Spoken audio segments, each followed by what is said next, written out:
I'm Avery. And I'm Mel. This is the Veda Lounge podcast. All things Vedic, cosmic, and magic. For yoga teachers, entrepreneurs, creatives, and coming back to your own center. We explore themes on living like you practice to knowing your nature. Join the conversation for an embodied homecoming to illuminate your radiance. Through getting nerdy with Vedic sciences and self-discovery, cozy into your cosmic cadence. But the whole purpose of tonight is to introduce the Veda Lounge podcast. And I'm here with Avery. Some of you guys may recognize her. She helps us in our Vedic program. Avery is actually, she's from Nashville, Clarksville area. She's also a military spouse. And we are in Sedona, Arizona right now. And it's pouring rain. So it's pouring rain. So if you hear thunder, yeah, hopefully the internet doesn't get cut out. But Avery is such an asset to our team. I'm so honored that I get to be here with her and innovate this podcast with her and share these deeper conversations. Some of you guys know that I just got back from the yoga therapy conference, so the Sitar conference experience on bringing yoga into healthcare, bringing yoga into clinical work, but also expanding our understanding on yoga, the capital Y yoga per se. That's what they would call it, capital Y yoga, which is really looking at all of the sciences. It's not just asana, but it's how the asanas facilitate self-transformation. And so tonight, just a little way ahead, like I said, I'm going to do a little housekeeping, and then we're going to get into an overview briefly about the podcast and what are the Vedic sciences. And then we're going to start with Ayurveda briefly. We're going to talk about Jyotish. We're going to talk about yoga that most of us are familiar with, and then Vastu. And then we'll end with some Q&A, and we're going to announce when the podcast will release in July. So I'm, again, so excited you guys are here and sharing this with us. This is meant to be an invitation and an introduction to the bigger picture of yoga. The purpose of tonight is to help widen the conversation of all the different ways that, honestly, if you question your yoginess, like are you yogi enough, or are you calm enough, or whatever story that has been, confronting to you about adequacy around being in your own practice, being in the state and circumstances of your life, and whether that qualifies you. I got to tell you guys, just this weekend, it was the first time that I ever heard more conversations about getting rid of the hierarchy energy that exists in the yoga industry and around conversations on yoga and the importance of accessibility. And so part of our mission with the Veda Lounge podcast is to share conversations so you guys can learn different ways that you're deepening into your practice. And an example is, some of you guys know if you're in teacher training, right, we talk about the Bhagavad Gita. And it talks about the 5 different types of yoga. So Bhakti yoga being the yoga of love and devotion. If you're a mama, I think we have some mamas in here, and the way you care for your children, that's Bhakti yoga, right? Or if maybe you got a cat or a dog and you care for your animal, right? Like, that's Bhakti yoga. If you are in service to something, even if that means just getting up and going to work, doing what needs to be done for the family, for your life, for your dreams, and you're in service, that is karma yoga. So you're practicing yoga. And I think when we connect these dots and then use the different sciences, we can really evoke more self-awareness, but also collaborate with our practice. Because the truth is, your physical practice may not be every season of your life. And that's okay, right? And oftentimes we go, oh, I'm not doing my yoga because I haven't rolled my mat out and done my yoga practice. After diving into the Veda Lounge podcast and just being here tonight, hopefully we're going to show you that there's so many ways to live like you practice and also spice it up with different perspectives. So that was a mouthful, but in the way ahead, and I'm going to actually bring it to talk about Ayurveda and kind of get started in that. And I don't know if you have anything you want to add. No, I am just super excited and super honored to get to do this and to sit with all of you. I've been part of Mel's community for years now, and it just feels so natural and so good. So thank you all for allowing me into the space as well. Thank you. All right. You guys ready for Ayurveda? Ready to speed date and flirt with Ayurveda a little bit? Perfect. So Ayurveda, as you guys know, if you've taken Ayurveda with me, Ayurveda is the science of life. And really what it looks at is the elements, right? How are we in relationship with the elements? Fire, water, earth, air, and ether. And I'm going to invite you to consider getting out of the intellectual soup and having to memorize, like, this is for this, this is for this. Because Ayurveda really looks at, you can sense, well, what elements are you feeling? You know, I've been traveling a lot more than normal, and travel is a lot of air. So I'm noticing air stuff. My skin literally is like ashy, and I keep having to I am in dry heat too, so that doesn't help, right? Or feeling a little angst, that's air, right? But I know travel is air, so it's gonna kick up that element.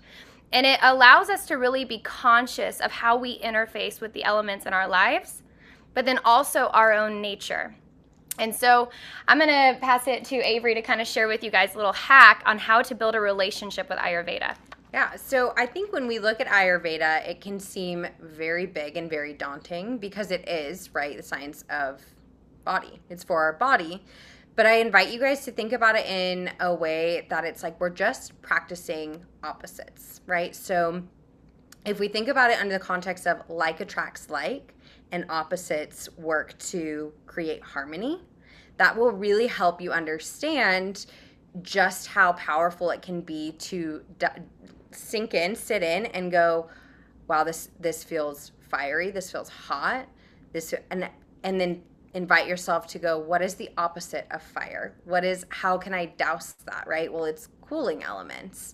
Or how Mel says, she's like, it's so much air, it's so much travel. Well, it's then sinking in and saying, what is the literal opposite of that? How do I treat, right, with just inviting the opposite effect? And I don't know, like, how have you dealt with it with travel and the feeling fun the thing, aridness? This is kind of corny, but I have a stone here, but as you're talking about it, and this is it's actually shungite, but it's really grounding. It's good for EMF too, but it's grounding. And so I've been, I take this stone, I keep it on my lap, or it's next to my bed. Again, it might sound a little woo-woo, but the frequency it gives off, it helps ground. So whether it's just little tips like that to, I wear things that are grounding, right? To be opposite of that angst or that go, go, go. And you guys hear me talk about like make it cozy.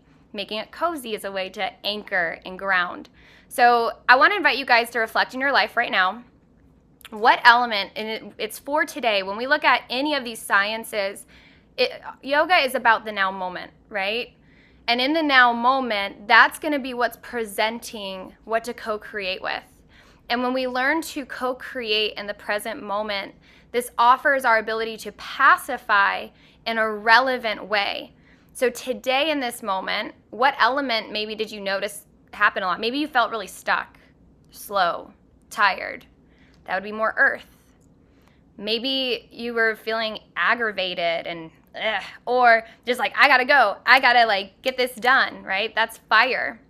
Maybe you were like artsy and fluid and it was yummy and juicy. you allow, there was flow to your day, right? That's water. Or maybe you were anxious. Maybe you were doing multitasking. So it's getting into the habit to identify how behaviors or state of being connects to elements. And if you ask yourself what that is, so I want to invite you guys, if you have a sheet of paper, write down what element did you notice today the most, and maybe what you feel right now.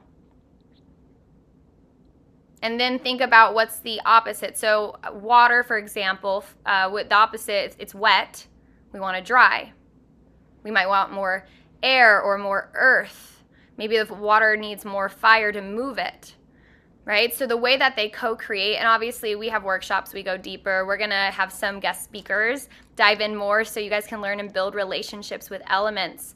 But it's not just in the, like I said, the intellectual infrastructure of our understanding of elements, but how simple it is in our day-to-day to just be aware. And I love how Avery talked about opposites, because if you give yourself permission to look at Ayurveda as it's a window into the now moment state, And what do I need to do to pacify and bring things back to balance? Because Ayurveda is always seeking balance, and it's working with our bodies, right? So for fun, now we're gonna do a little, like, this is a small version of finding out your dosha. And I don't know, do you want to speak on doshas, or you want me to flow with it? No, we can. So Mel has like some really cute questions that we came up with today, and so we're just gonna run through a couple, and you can write a couple, like write a heart, but I want you to write down, there's the 3 doshas. So it's Vata, which is Vata. And Vata, like Mel was saying, is that sense of aridness, right? It's an air element. So it can be very light, very flowy, very artistic, but it also can be very chaotic, right? It can be a little hectic if it's not calmed. And then there's Pitta, which is P-I. I've seen it a couple ways. You can do 2 T's or 1 T, preference. And this is that sense of fire, right? That internal burn. So high Pitta dosha can be really representative, right, of motivation and drive and speed. Anything else you want to add to that one? Anger, intensity, right? Right, because it's fire and water come together. It's boiling water, essentially. From Ayurvedic perspective, they say it's fire and water comes together. And then the last one is kapha, right? So Kapha, kapha, and this is earth, right? It's the earth, and really it's earth and water come together, so it's like mucus. I need to find a better description for that. I'm always like, it's like mucus, guys. Mud. Honey. Mud. It's like honey. That works better. So this is, it's earth. It's slow. But it can be so comforting and nourishing and mothering. But it also can be stuck. Hard to motivate. Yeah. Hard to get going. Shutting down. So that's just, again, summary. But write on your paper, as Avery had said, put Vata, Pitta, Kapha. And as we go, I'm going to start with the first question. We're going to get in a flow with this. But these are just some fun to think about right now, recently. So when you get upset, okay, if you get upset, are you noticing lately, if this first one resonates with you, put a heart under V for Vata, or put a heart under Vata. So if you get upset and you are like, I don't want to deal with this, I'm running away. Or you get really anxious, put a heart under Vata. If when you get upset, you get really aggravated, pissed off, angry, potentially defensive. Mad. Yeah, mad. Right? That's going to be under Pitta. Put a heart under Pitta. If when you get upset, you shut down, or you get stuck, you feel stuck, or you just get really sad, that's going to be under Kapha. Put a heart under Kapha. And if you have a few of those, put a heart under each one. Okay? All right, we're speed dating. So the next one is, which would you prefer? Which would you prefer? So Vata, would you prefer to be seen? Or like right now, what are you just feeling in your life? And this has no judgment. This is yours. So do you feel like you're like, oh, I just want to be seen. I want to be seen by someone. I want to be seen by my loved ones. I want to be seen and heard by my people. So that would be a heart under Vata. I want to be seen. For Pitta, I want to be validated. I want to be told good job. I want to be appreciated and thanked for like what I've done, right? I want to be like, you shine, you're amazing. That's what you want to hear right now. That is, put a heart under Pitta. And then under Kapha is that you just want to be loved. I just want to feel loved and nourished right now. Loved and nourished. And if you have more than one, put a heart there. The third is you're going to pick a trait that aligns with you the most. So which trait aligns with you the most? The first, and this is for right now, the first, so for Vata, is creative. Are you feeling more creative right now? Put a heart under Vata. Are you feeling more creative and inspired? Are you feeling, for Pitta, are you feeling motivated? You're like, I'm ready to go. Let's go. And you're feeling motivated. Put a heart under Pitta. And if you're like, I'm just cozy, I feel cozy right now, put a heart under Kapha. Okay. All right. So the next one, we're going to talk about our skin. And y'all just heard me TMI about my dry skin. But if you have dry skin right now, you're going to put a heart under Vata. If you're feeling like my skin's really dry right now, put a heart under Vata. If your skin has reddish, or like you're noticing a lot of inflammation on your skin, or there's like a reddish tint to your skin, maybe even navigating a sunburn, or you're just feeling itchy on your skin, that's going to be under Pitta. So put a heart under Pitta. And if your skin feels oily, so this is for Kapha, if you're feeling oily, or your skin's very well moisturized, there you go. That's going to be a heart under Kapha. And we're going to do the last one is your day-to-day demeanor. So this is kind of your day-to-day, like this week, your day-to-day demeanor. For Vata, has it been kind of all over the place? Like you feel a little scattered and unorganized and just kind of all over the place. You're moving a lot. That's under Vata. For Pitta, if this week you have felt really determined, like I've been determined, I've been focused, put a heart under Pitta. And if this week has felt steady and stable, like you just felt pretty steady this week, it was pretty like routine, right? That's going to be under Kapha. So put the hearts where you connect with, and then you're going to now circle and count how many hearts did you have under Vata, how many hearts did you have under Kapha, and how many hearts did you have under Pitta. And that's going to give you an insight. You have Mr. Google, Professor Google, Scientist Google, I don't know, all the things that Google is. You can go deeper. We are teaching Ayurveda tomorrow night. We have Ayurveda classes, and we will be diving into Ayurveda more on the podcast. And I can tell you guys, getting to hear other teachers in the community, it's just so fascinating. I feel like Ayurveda is a modality that I've just touched like the surface and then a little, but there's so much to it. And my hope is as we connect with people on our podcast to share some really insightful ways that you guys can connect with it, whether it's through food, lifestyle, or self-care. So that's a starting place for you guys to explore the elements. Do you want to add anything? You feel good? No, we feel good about that. Perfect. Well, I'm going to pass it over to Avery to share about Jyotish, Vedic astrology. So next on your sheet, we have Jyotish. And if Ayurveda, right, is for the body, then we can look at Jyotish, right, as for the soul.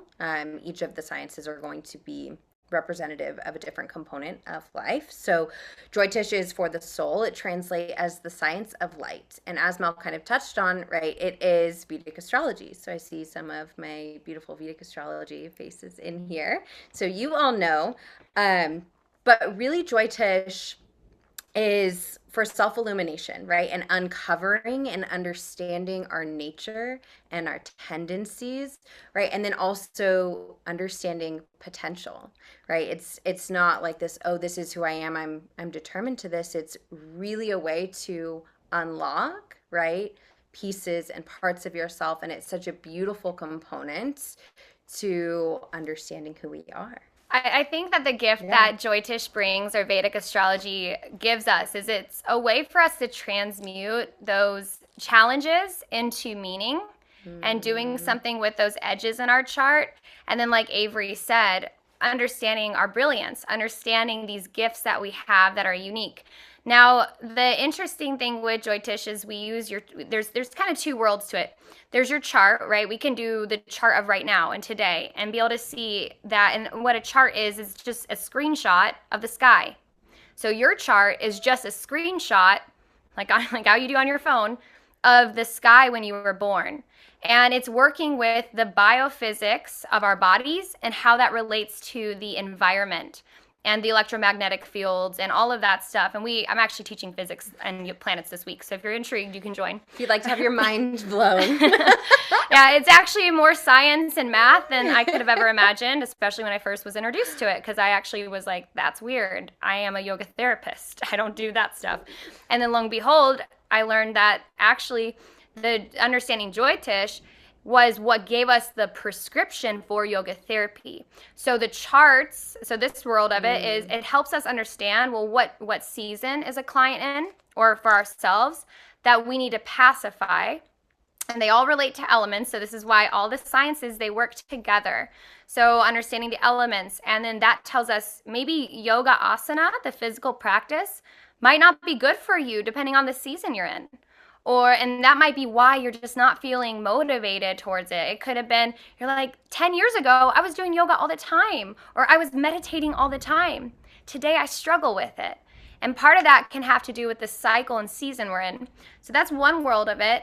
The other aspect of it is understanding our tendencies so in yoga, we call them samskaras, right? Every human has them. You don't need to know your chart to know what those are. We call it shadow work, right? We call it awareness. It's that self-awareness of the things we struggle with as humans, and then understanding that when we become aware of those samskaras or those challenges within ourselves, we can begin to use, in yoga, they say rightful action, right? It's choosing the high octave and learning to co-create with that. So then we can make life choices with our free will on how to either transmute it into meaning, one breath at a time with it, get curious about it, or use it for a higher good. Where oftentimes these things can make us kind of fall into feeling like, what the heck? And some of y'all know, I've hardly shared it, it's just been one of those months. I'm like in it. And I've said so many times, I don't know what I would do if I didn't have that awareness, because I would feel like everything's falling apart. But because I see from a samskara transmuting into curriculum, everything's actually coming together. And there's a maturity happening. So I want to share this with you all that has brought me a lot of support. So we're going to do an activity about a gem. And I'm just gonna invite you to write this down. This is more of homework for you to dive into when you're laying in bed and you're like, I don't know what to look at. I'm done looking at whatever I'm looking at. You're gonna Google, look up your chart. You need to know your exact birth time though, okay? I cannot emphasize that enough. If you don't know your exact birth time, do the journey to find it, or talk to me and I can try to help you find what that is. But you want your exact birth time, and then you can pull up Vedic astrology chart or Jyotish chart, and then you're going to look up something called dashas, Dashas, because you can do this on your computer, because they have the calculators at Google. There's tons of calculators for it. So you'll put your birth information in, and you're going to find out what dasha. So remember in Ayurveda, there's doshas, which those are the primal qualities for our constitutions. In Jyotish, there's dashas, and these are cycles, planetary cycles. And so that's going to help us understand what's being active right now. And then and you can have some fun and play and dive in. I recommend if you do that, we're going to talk more about dashas on the podcast because it's so cool. So that's really helpful. But then if you have your chart, you're going to look for where Saturn is. And sometimes it'll appear on your chart as SA. SA is short for Saturn. And I'm going to tell you guys what, depending on where it's at in your chart, and you can write this down, will tell you what you're here to mature. This is going to be where we're maturing the most in our life, and what area of our life are we working to mature. So I'm going to go through the list again, speed dating. First, if your Saturn, when you pull up your chart, if your Saturn is in your first house, you're here maturing your self-identity. If it's first house, it's going to be for your self-identity, how you identify yourself. If Saturn is in your second house, you are maturing paycheck and self-worth in this lifetime. You're maturing self-worth. If Saturn is in your third house, you're maturing beliefs and communication. So learning how you're maturing with how to communicate to people and owning your beliefs. If Saturn is in your fourth house, you are maturing your relationship with your body. And it can make your relationship with your body, it's like, it can be tough. And remember, anywhere, so this is kind of rabbit hole for a moment, but I feel called to share this.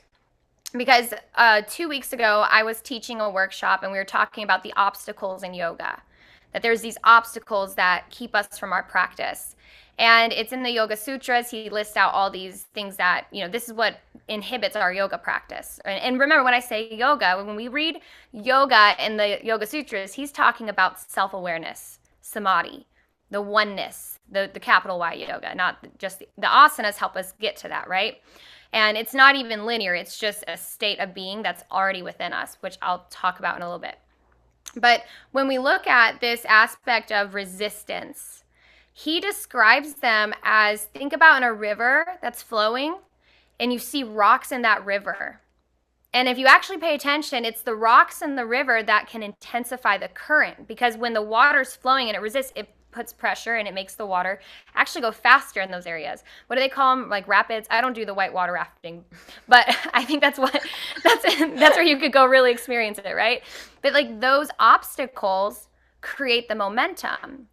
And so yoga philosophy really invites us to be an inquiry about where those obstacles are, where do we feel resistance, and that actually we're here to use that for whether it's soul awareness or soul evolution, and being patient, compassionate, and curious for how we can work it through us and the wisdom we're gaining. So going back to Saturn in the 4th, it's going to be your private life you're maturing in. It's your intimate relationship with your body, right? Your private life and your body. 5th house, if Saturn is in your 5th house, you are maturing in your creativity and how to have fun. And people with Saturn in the 5th, it's like, we take fun very seriously, right? if Saturn connects to the 5th house, fun is a serious thing, right? So we're learning how to mature in that. And then with 6th house, you're maturing on routine and health. If it's 7th house, you're maturing in your relationship or with relationships. Okay, we got a few more. There's 12 houses, so we're going to go to 8th house. If your Saturn's in the 8th, you're maturing on boundaries in your life. And also, it can also be maturing in secrets, like dealing with secrets, things that you stuff away. If you have Saturn in your 9th house, you're maturing in philosophy and higher beliefs. If you have Saturn in your 10th, you're maturing with what you contribute to the world. So you're like, oh man, I just want to get this thing out in the world. I'm trying my best, and there's obstacles, and it's because it's leveling up. I'll just share a little briefly. So last night I was we won the there's a big award they give for the yoga therapy conference, and we won the SEVA award, but not the main one, but we got recognized for our service with the military. And it was funny because afterwards I was talking, we were talking about all that work and even the accreditation process with yoga therapy. And I made a joke that all that stuff with the work with the military and then the stuff with accreditation, like that season of my life, it was like basic training to do this work with you guys today, because it forced me. It was an edge, and it forced me to learn, and Avery knows this, right? We really had to sink in and deepen into what we're talking about. And so Saturn in the 10th can often feel like this edge, but it's because it's training us so we are so resilient and adaptive to what we give to the world. I hope that makes sense.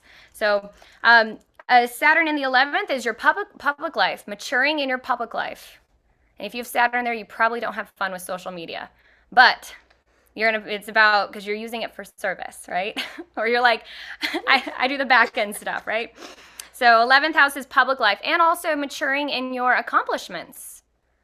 You might get the lottery, but you might have to work for it, right? So it's maturing in those accomplishments. And then last is 12th house, which is maturing and letting go.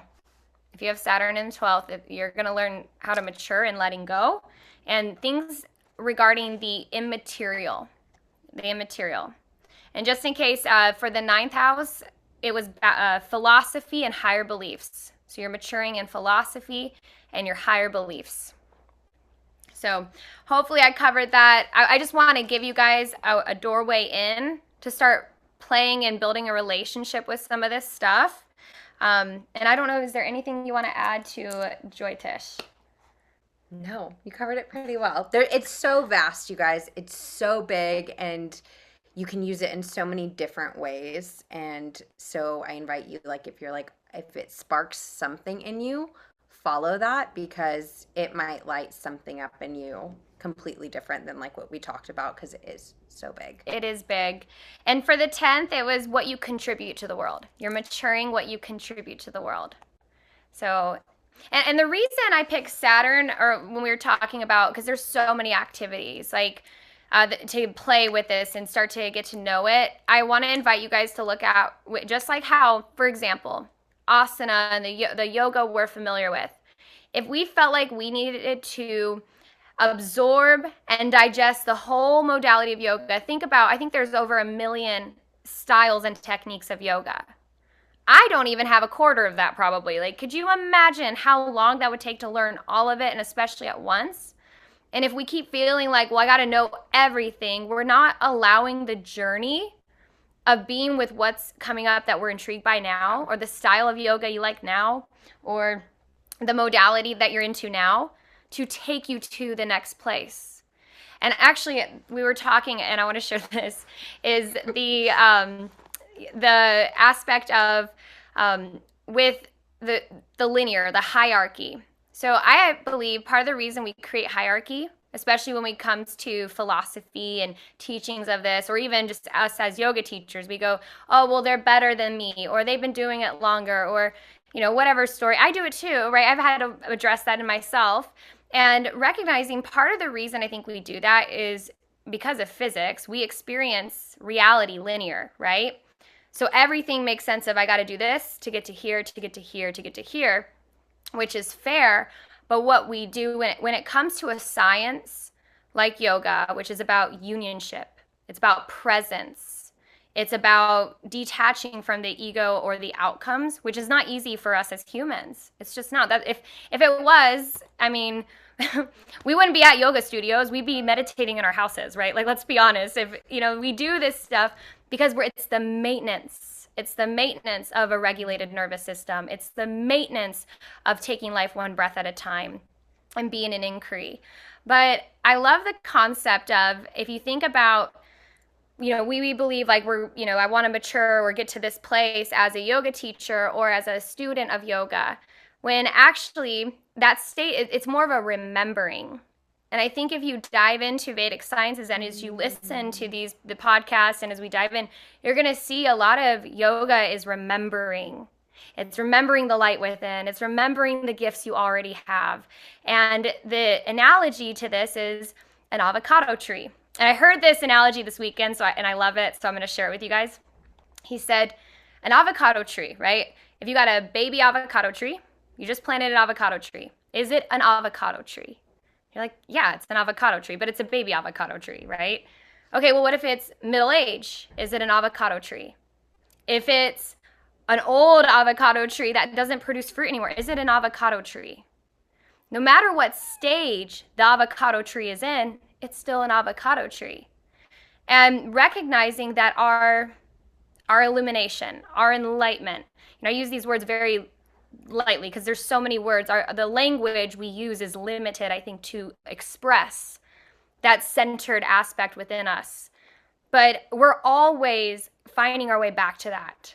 It's not something you achieve. And if we look at, Joytish shows us, right, you use free will to navigate circumstances and seasons of your life. And how do you convert? Because everything comes down to prana and energy. How do I take energy from this experience and turn it to something usable? And truly what it asks us is how we contribute our light to others. How do we share our light? How do we love a little more? Mm-hmm. How do we remember that innate state, right? Because being on Earth and as humans, it's dense. Again, that's physics. It's a dense plane. Third dimension. There is duality here. We can't ignore or get away from the aspect that there's a dualistic nature of our reality. And so when we reconcile that embodied paradox and we acknowledge that there is this aspect of duality, and because I know this, I can understand this. And because I see this, I can understand this. And getting out of these constructs of hierarchy. So if everybody who's here right now, you are the avocado tree. It's already within you. There is no hierarchy. But you guys know it. We have fun. I haven't heard this yet, so I'm like, what are we talking about? Okay, got it. But, when you think about that, it's this big thing that becomes an access barrier when we go, well, whoa, that's a big modality, like Ayurveda. Whew, science of life, health, and all the arenas you can go with Ayurveda. But if you meet yourself of what lights you up, that you're safe in that. And again, that's part of the intention of why we're creating the Veda Lounge is we're going to lounge, we're going to cozy, and give y'all flavors of different things so you can connect with what resonates. And then if something doesn't, let it go. Bye. Let it go. All right. I don't know. Do you have anything to add? No, I think we move on to the next. Yes. Okay, so yoga. You want to introduce this one? I'll do my practice at the end. Yes. Okay, so we're going to introduce yoga. This is what probably brought all of us here. And oftentimes we look at it as the physical asana practice. I want to invite you guys to really see that asanas facilitate the capital Y yoga, right? Like the full yoga. Asanas came a little later, but they're very important, especially because of the way our culture is. Where was I? Oh yeah, it was this weekend. If I'm sitting like this with people, I'm like really good. But if there's a microphone going around an auditorium and it's like, does anybody have a question? And I have a question, but I'm scared because there's like 100 people in the room and I don't want to ask the question. Does anyone's body like pulse and your heart beats? I don't know. Or maybe like before you speak, your heart like beats, or if you know you're next in line, do you like feel that pulse in your body? I do. And I'm like, why? Because it's just a question. It's not a big deal. But you feel that, right? That's somatic. And that's why asanas and these practice and pranayama is so powerful, because it directly helps us connect into that regulation. And so using the breath, using things that ground us. And I share that because it happens to me. My heart I'm like, am I safe? Okay, I'm not going to ask the question because I think I'm going to throw up. But yeah, so it's so human of us, right? No one talks about it, but I think it's universal. So the question is, why does yoga do what yoga does? It's a multifaceted system. And it's not just the asanas, as we just talked about. The asanas and pranayama practices facilitate. But it really comes into, some of you guys know it as the 8 limbs of yoga. But I want to give you guys it through almost a kind of a different lens. It is the 8 limbs. But the first is that when we start to have observances. So these practices where we are connecting with observances for ourselves. Like, what do I observe within myself? These are the niyamas. So what am I observing within myself? Am I observing my self-care? Am I connecting to self-study? Am I surrendering to, the unfolding of something and waiting for more data and not freaking out while I wait for more information, right? So it's that surrender or those different practices of the niyamas. And then there's the restraints.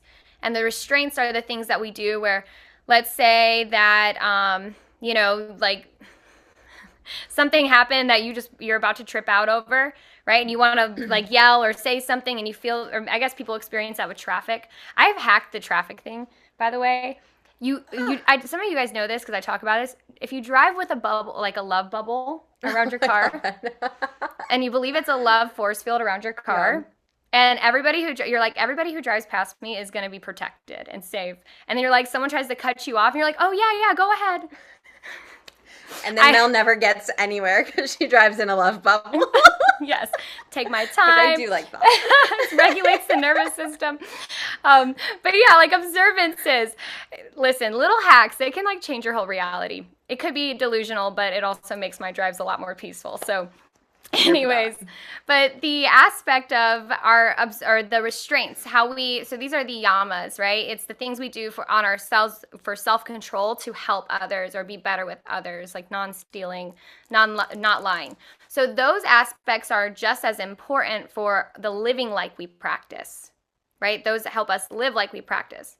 And then you have the life force practices, anything for life force. So pranayama, breathing practices, are an aspect of that, but so is your sleep, so is absorbing sunlight, eating your food, staying hydrated, anything with life force. And then we have asana, or the physical postures. In fact, you guys are all in a pose right now. Did you know? If we're going to go by the books, we're all in a pose. right? It's any shape the body makes. And as we've modernized it, right, we have like sequences and we have all these specific things. But any shape that we're in. And then we have the sensory mastery, which is Paitiara. Some of you guys have heard that word. But any type of sensory mastery, which we're going to get to do a little experience here, Avery's going to lead us through as we prepare to close our class tonight. But sensory mastery is being able to notice sensations in the body and redirect it or become aware. This is really that interoception, the vagal tone stuff, which helps our regulation skills so much.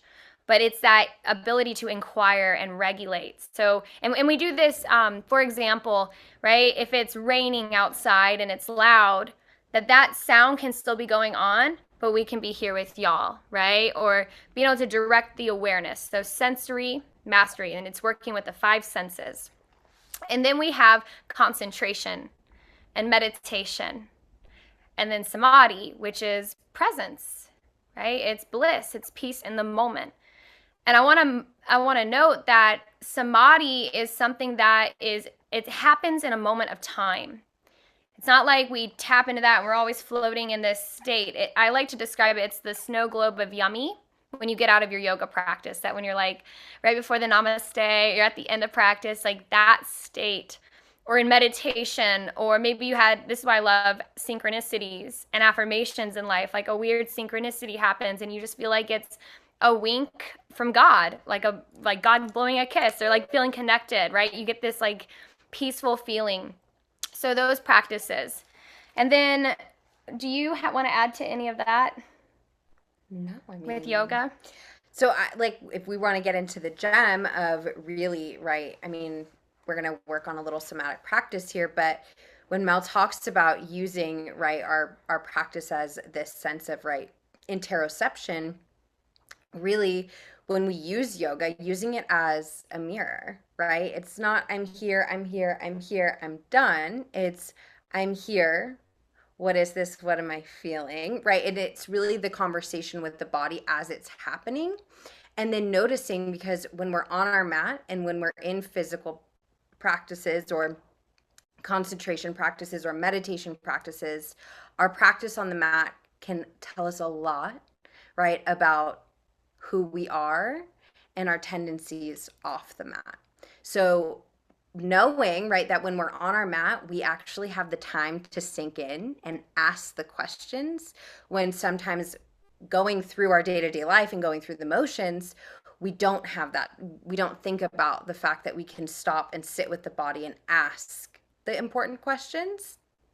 So it's really taking, right, that practice and going, how do I deal with challenge? How do I deal, right, with,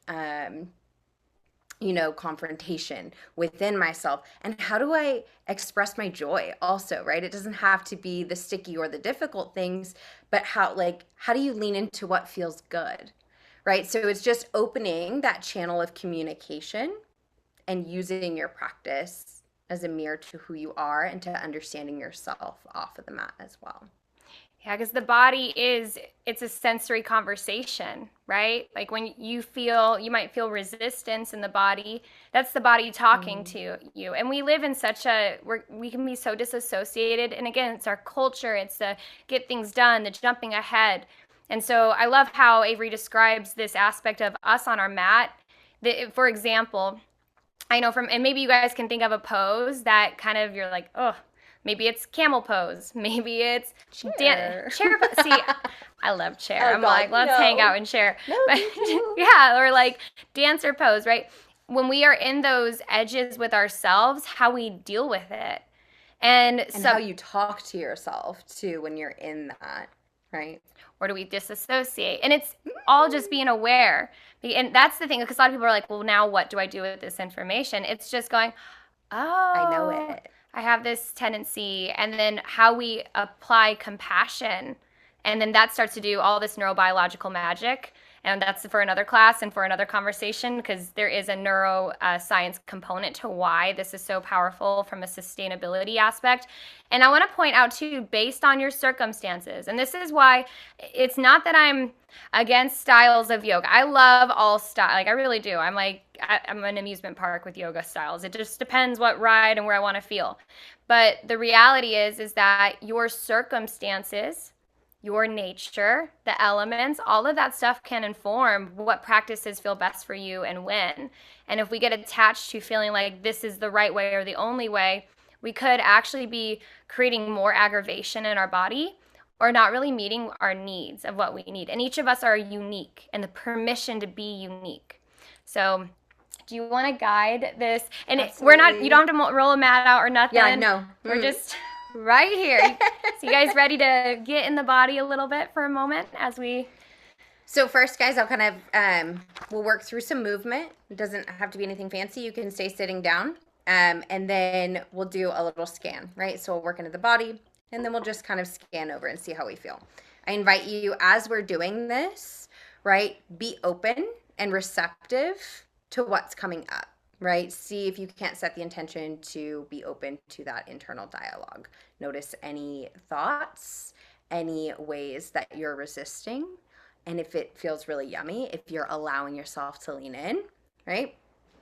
So wherever you are, maybe you start by just wiggling, right? Getting cozy through your seat. Maybe that's anchoring down. If it feels good, you can plant both feet on the ground. And then we're going to start with the hands. So we're just going to take our hands up, maybe roll the wrist. If it feels good, you can move into the fingers, right? You can take just any movement, crack, pop, knuckles. And then from here, maybe you stretch out the arms, you begin to move through the elbows, right? And maybe that movement comes up the shoulders, you can make circles up and down, maybe you reverse the direction, right? Maybe this leads you to movement through the neck, right? Making circles, looking over the right or the left shoulder. You can keep all your body parts moving that feel good to move, right? You don't have to stop. And maybe now from the neck, right, this movement wants to travel down the spine. That can look like taking gentle twists, right? Just moving the spine side to side. It can look like rolls up and down the spine. If it feels good, maybe you start to shift through the hips, right? You can bend the knees, right? If your legs are extended, maybe you roll out the ankles. Just find any movement in the legs. Maybe you crunch your toes in and out, right? And then wherever you are, right, after you get out all those wiggles, we're just going to root back down. We're going to find a couple of breaths. So we're going to inhale, if you can, in through the nose, all the way down to the pit of the belly, and back up and out the nostrils. One more, just like that. Big inhale through the nose, all the way down to the pit of the belly. And a slow breath back up and out the nostrils. Now we're just going to scan, starting with the top of the head. Just noticing any sensation, right, as we move down the body. Scan down the forehead, space between the eyes, around the eyes, maybe the tops of the ears and around the back of the head. Maybe you work into your jaw space. At any point you want to take your hands, right, and massage these areas, you are absolutely welcome to do so. Just seeing how it feels, right, to send that awareness down the neck and into the collarbones and shoulders. We're going to move down the arms and into the elbows, through the forearms, the wrists, palms of the hands and into each of your 10 fingers. And when you're ready, we're going to bring that sensation and that attention back up the arms. We're going to work our way down the chest and heart space. Maybe down the spine. As we move towards the abdomen, and the belly, wrapping around the low back, and into your hip space. And taking time to sit with and notice any internal conversation.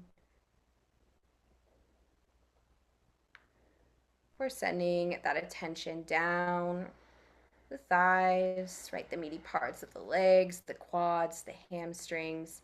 Maybe you take the hands if it feels good. Just gently squeeze.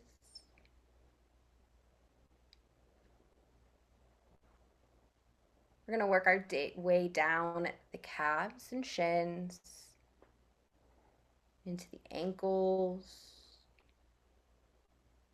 the heels, right? The middle of the feet, all of the feet, and into each of your 10 toes.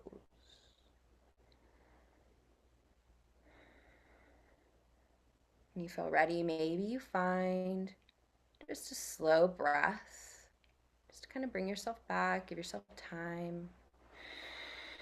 Notice any last lingering sensation or thoughts.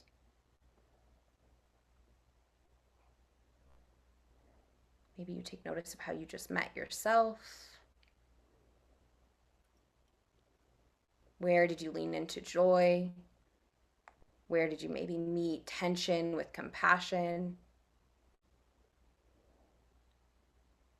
And then how, moving forward, maybe you meet yourself like that when you're off the mat, with that same joy, that same compassion.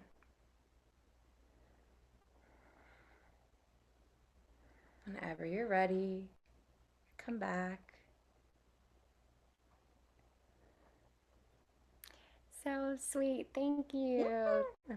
So what's so beautiful about practices like that, and you can do stuff like that in between sequences. Again, this is a gem of, hey, you seeing this as a mirror. What can I notice in my body, practicing that in my body, and then in our lives as we're waiting in line and so forth, how that can help us care for our nervous system. I did it today as I waited in a really long rental car line after being on a 5-hour flight. So yes, like anywhere, no one needs to know that you're standing there visualizing or doing these breathing exercises, or even just like the subtle self-massage and getting circulation into the body. Those little practices can make a huge difference. And so with that, we're going to now move into the last of them. And this is something that we're both more new to, but we're going to be bringing some people in. It's something I practice kind of quietly in my life, and a lot of people will compliment if you're local or you've been to my home or you've been to my studios that I've owned in the past. Interior design is something I really love. And part of that is inspired by Vastu. And Vastu is a modality of how energy sits in a space, right? This is going to be how we create harmony through prana in our environments, how we use structures and architecture, and where things are positioned, whether it's north, south, west, east, the cardinals, and then in between that. So there's a lot to the modality, but it's really co-creating with that energy in our homes and the places that we dwell. And I want to plant one seed, and then Avery's going to share some really cool gems with this to you guys. But one is that just becoming aware of, when do you feel contracted or where do you feel spacious? As simple, like it gets to be that simple. When you're in a room, okay, where am I feeling contracted or suffocating? Maybe I need to open the windows. Maybe I need to change the position of something, or like I actually hate the furniture there. Move it around. I'm like, Wait, in my house, if something's sitting there and I'm like, I hate this, I'll remember, oh, I can move it, or let me do something different with it, right? And see how that feels and give it a few days. And so that internal wisdom, you can sense it in your body and trust in that. And then as you learn more in these modalities, there is a wisdom to the current of how things move in spaces. And I would love for Avery to share some gems with us. So I really look at, kind of going back to the four elements. It can be super powerful in a space. And so I think a practice within Vastu, right, that we can really utilize is keeping our elements close. And what I mean by that is manipulating our environments, so our homes, our offices, the space that we live in, with the elements.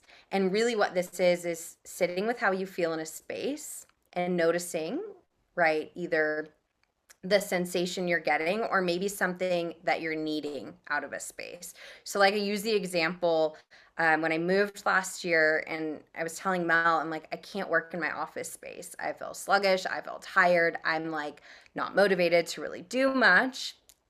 Right. And it just doesn't feel peaceful to me. I don't get a sense of peace here. I want to feel calm. I want to.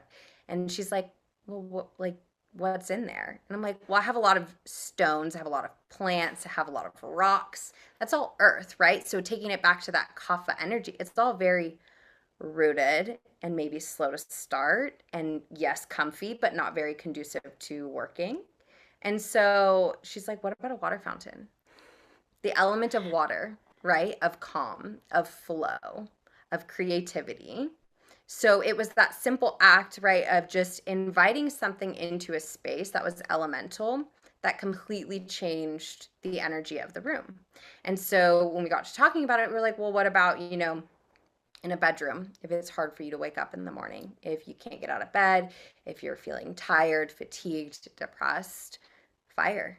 You need that fire. Well, bright colors, right? Colors associated with the sun, which is fire, or Mars, which is fire, right? If we want to take it back to Joy Tish, because all of these things are so intricately related.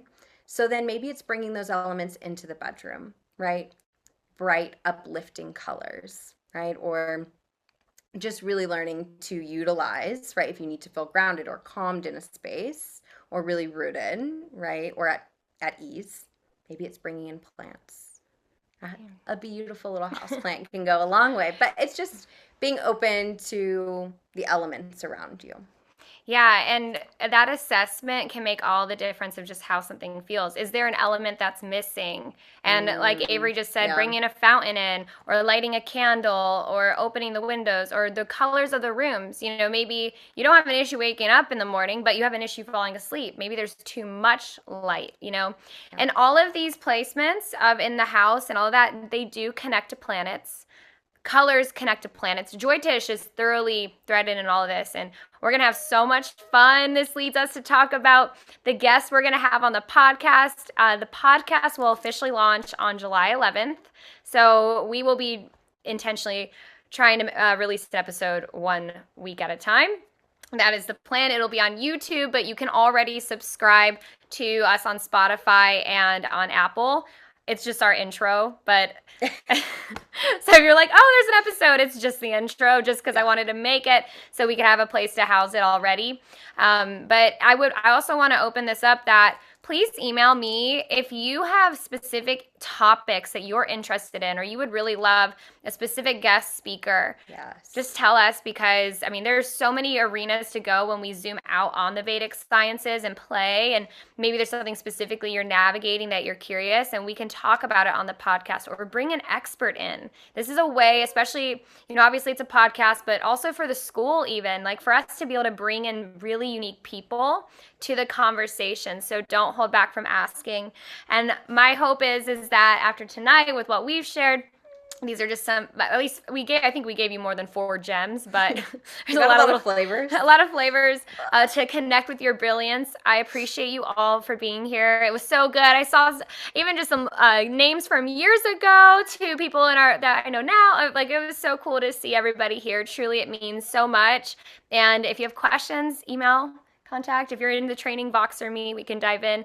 And I don't know if you have any last notes. No, it was a pleasure, y'all. I'll see you soon. Thank you, guys. Bye. Bye.